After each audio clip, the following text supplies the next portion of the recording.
یا محمد ارفع رأسک سل تعطى واشفع تشفع، اے محمد صلی اللہ علیہ وسلم اپنے سر کو اٹھاؤ، پوچھو دیا جائے گا، شفاعت کرو قبول کی جائے گی۔ تو اللہ کے رسول صلی اللہ علیہ وسلم جہنم کا ایک بہت بڑا طبقہ نکال کے جنت لے جائیں گے۔ پھر کہا جائے گا پوچھو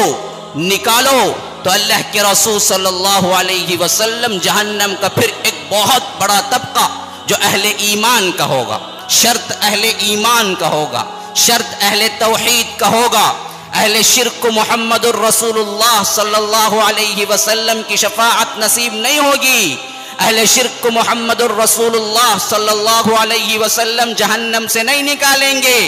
ہاں اہل ایمان کو نکالیں گے، جن کی خطاؤں کے بنا پر، جن کے گناہوں کے بنا پر، جن کی اللہ کی معصیتوں کے بنا پر اللہ تبارک و تعالی جہنم میں ڈالے گا، تو جہنم انہیں ان گناہوں سے پاک کرے گی۔ عذاب دو قسم کا ہے، جہنم کا عذاب دو قسم کا ہے، ایک اہل ایمان کو عذاب ہے جو گناہوں سے پاک کرنے کے لیے اللہ تبارک و تعالی جہنم میں ڈالے گا، ایک دوسرا ہے جو پاک نہیں کرے گا، ذلت کے لیے اللہ تبارک و تعالی جہنم میں ڈالے گا۔ یہ منافقین اور کافروں کے لیے ہے جہنم کا عذاب، جو ان کے گناہوں سے ان کو پاک نہیں کرے گا، لہم عذاب مہین، ان کو ذلت کے لیے عذاب دیا جائے گا، اہانت آمیز عذاب ہم نے تیار کر کے رکھا ہے۔ کن کو؟ منافقین کو۔ کن کو؟ کافروں کو۔ کن کو؟ مشرکوں کو، جن کا کوئی گناہ جہنم کے عذاب سے پاک نہیں ہوگا،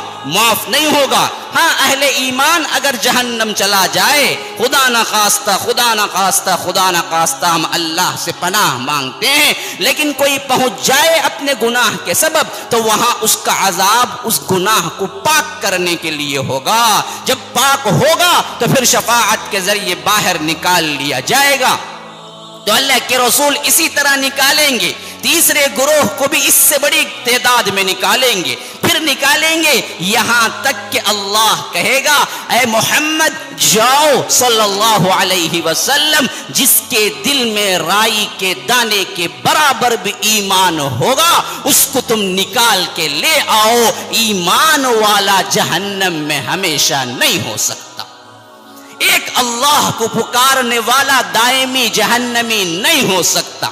خواہ وہ زنا کیا ہو، خواہ وہ چوری کی ہو، خواہ وہ بڑے بڑے گناہ کیوں نہ کیے ہوں، لیکن اگر وہ ایمان والا ہے، اگر وہ ایک اللہ کو پکارنے والا ہے، اگر اس نے زندگی میں کہیں اپنے اس پیشانی کو نہ جھکایا ہے، نہ درگاہ پہ جھکایا ہے، نہ دروازے پہ جھکایا ہے، نہ کسی بزرگ کے آستانے پہ جھکایا ہے، نہ کسی قبر پہ جھکایا ہے، نہ کسی مندر میں جھکایا ہے، نہ کسی بت میں جھکایا ہے، نہ کسی منسٹر کے پاس جھکایا ہے، نہ کسی وزیر کے پاس جھکایا ہے، نہ کسی بادشاہ کے پاس جھکایا ہے، یہ پیشانی اللہ نے بلند کی ہے، کہیں جھک نہیں سکتی۔ جہاں جھکایا وہاں ایمان گیا، جہاں کھڑایا وہاں ایمان قائم رہا۔ تو اللہ کہے گا یہ میرا وہ بندہ ہے جس کو میں نے اوپر رکھا، اس نے بھی اس کو اوپر رکھا، کہیں نہ جھکایا اس پیشانی کو،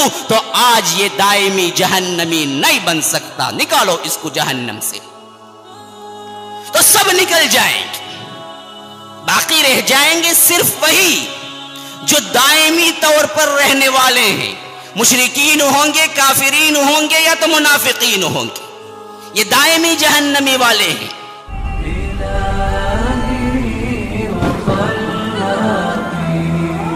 إلهي